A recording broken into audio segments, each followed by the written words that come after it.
Bonjour les enfants, c'est papa. Mon mur est un asile psychiatrique à ciel ouvert et ma salle d'attente est toujours bondée. Bienvenue à la clinique les enfants. Bienvenue à la clinique, mon manager sélectionneur Rigobert Song. Rigobert Song, j'ai regardé sur Canal 2, tu déclares que je suis le manager sélectionneur, je ne rends compte à personne, je suis responsable à Djewa. Tu crois franchement, tu racontes tu montres tes crocs à qui? Tu racontes tes conneries là à qui, Rigobert Song? Tu sais, parfois quand tu veux te vanter, il faut être vanté ailleurs. Hein? Ok? Quand toi-même tu te regardes le matin, tu te lèves, tu te vois vraiment comme le manager sélectionneur de Lions Indomptables là. Tu crois franchement qu'on t'a mis là, manager sélectionneur, parce que on t'a mis là parce que tu n'étais pas le manager sélectionneur. On avait besoin. Faut te calmer, hein, grand frère. Il y a des choses que nous on s'apprête à jouer en match. C'est pas là des vantardises. Ne viens pas te vanter avec nous parce que nous on n'a pas le. Nous on te connaît. Moi je te connais. Et je peux te dire avec assurance que tu es certainement un problème pour cette équipe. Parce que exactement, tu es un cancre qu'on a mis en poste clé, frérot. Non, il faut arrêter avec la vantardise inutile. Bon, je sais, vous allez vous énerver maintenant. Oh, comment il parle comme ça, mais arrêtez un peu vos conneries, les gars. En ce moment précis, on est en train de vous parler d'un pays, là. Donc, quand j'ai lu ça, j'ai voulu te dire que Rigobert Song, tu sais, tu vas finir par croire à toi-même à tes propres mensonges. Va demander à tes coéquipiers. Va demander à Aurélien Tchédjou s'il pense que c'est toi le manager sélectionneur et que tu assumes tous les actes que tu poses. Tu assumes quel acte? Tu assumes quel acte, frérot? Tu parles comme quelqu'un qui ne sait même pas ce qu'il est en train de dire. Tu es à la veille d'un match, grand frère. Il faut nous arrêter arrêter le ronflement inutile. Parce que ce que tu viens de faire là, c'est un ronflement inutile. On a besoin que nos Lions Indomptables se sentent comme ils sont. Ils sont orphelins du manager sélectionneur. Là où ils sont là, ils doivent lutter comme les enfants qui n'ont plus ni de père ni de mère. Ils n'ont plus au devant, ils n'ont plus au derrière.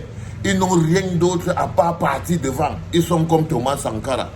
Ils sont comme un cycliste qui est sur un vélo, qui est en train de pédaler sur la colline. Il y a le vide à gauche, il y a le vide à droite. Ils ne peuvent que pédaler. Ils ne peuvent que pédaler. C'est pour ça qu'on va gagner la coupe, frérot.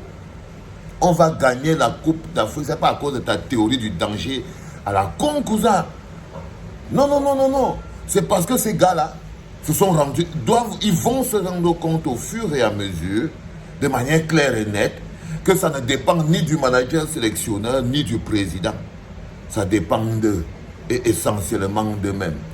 La flagonnerie de je suis le manager sélectionneur, je décide de tout. Non, frère, il faut nous respecter, frérot. Il faut nous respecter. Tu es un bon mannequin, tu occupes bien une place, tu es transparent. Tu es le manager sélectionneur transparent. Tu es lisse. Tu es transparent parce qu'on doit pouvoir agir à travers toi. Quand tu vois André Onana te considère comme le manager sélectionneur. Pourquoi si tu es le manager sélectionneur, pourquoi André n'a pas négocié sa place avec Samuel Eto'o jusqu'à les éclats de voix viennent? Je vais te montrer que tu es quel manager sélectionneur, frérot? Même l'entraîneur, tu n'es pas. Mais que tu es un assistant, tu es ce que Charles Ateba il disait souvent que Valsero. Tu sais, le problème du Cameroun, c'est que, en fait, on prend les cancres, les gens lisses, hein, et on les met à des postes clés. Et on les met à des postes clés comme ça pour faire la promotion de l'incompétence et de la médiocrité. Parce que pour faire la promotion de l'incompétence et de la médiocrité, il faut prendre un cancre, hein, et tu le mets à un poste clé. Toi, tu as besoin de joueurs que tu vas appeler mes petits. Mais quand tu vois les gars là, ils ne veulent pas que tu les appelles des petits. On n'appelle pas les lions indomptables mes petits. Même le vieux lion, on n'appelle pas le petit lion mon petit lion. Non. Un lion, c'est un lion, même s'il a 2 ans. Donc, si tu veux manager des lions, c'est pour ça qu'on dit qu'un lion ne peut pas manager un lion. Non. Un lion ne peut pas manager un lion. C'est pour ça que la concurrence vient toujours. Il n'y a pas de lions dans la jungle. C'est pour ça que vous n'arrivez pas à comprendre que les nouveaux lions, maintenant, les patrons, les lions même, c'est les Ambouangui, ça. C'est les André Onana. C'est les petits là, les Nkoudou. C'est eux les lions. Vous étiez les lions avant. Vous ne pouvez pas être encore les lions étant les managers. On ne peut pas avoir un dirigeant lion indomptable. Non. Il n'y a pas de king dans la jungle. Toi, Samuel Eto'o, quand tu étais lion indomptable, ça, tu étais le patron, le lion indomptable. Est-ce que le coach était un lion indomptable? Non, c'était pas le king de la jungle.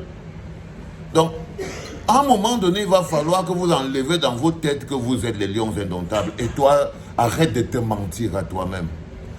Arrête de te mentir à toi-même et à perturber les Camerounais avec le bavardage.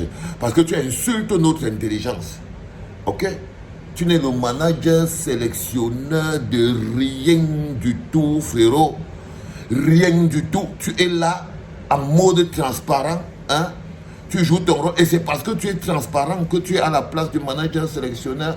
Comme disait Charles Atebayene, mon frère Valsero, le problème du Cameroun, c'est qu'on prend des cancres, on les met à des postes clés pour que quelqu'un puisse être président de la fédération, manager, sélectionneur, journaliste et tout. Tu as vu ta photo qui est en haut avec ton collègue français là. Quand tu vois, toi tu te vois que c'est toi le manager, non. Tu es un observateur. On t'appelle observateur. Et en plus, on nous a donné un manager que nous ne pouvons même pas gronder. Parce que le blanc qui entraîne les lions là, nous ne le connaissons pas. Du coup, on ne peut même pas se mettre à taper sur lui parce qu'on ne le connaît pas. Alors que c'est lui le vrai entraîneur des lions indomptables dans les choses de la technique du foot. Dans les choses de la technique du foot, c'est bon blanc qui est en haut là-bas là. Toi, tu es lisse. Toi, tu es lisse et tu es transparent. C'est-à-dire qu'en termes de sélectionneur, c'est Samuel Eto'o. Et en termes de, on appelle ça comment, entraîneur sur le terrain pour les techniques, c'est le bon blanc qui est là. Et toi, tu es là comme quelqu'un qu'on a utilisé pour braquer un poste. Voilà, j'ai trouvé le mot pour te qualifier. Tu es quelqu'un qu'on voulait braquer. Samuel Eto'o voulait braquer le poste de manager sélectionneur pour le garder au coude. Il lui fallait quelqu'un de transparent et de lisse. Et il t'a pris parce que tu étais transparent et lisse. Laisse les histoires là parce que ça commence à déranger les gens. Voilà. Maintenant, on va jouer demain. Vous ferez mieux. Vous ferez mieux. C'était papa.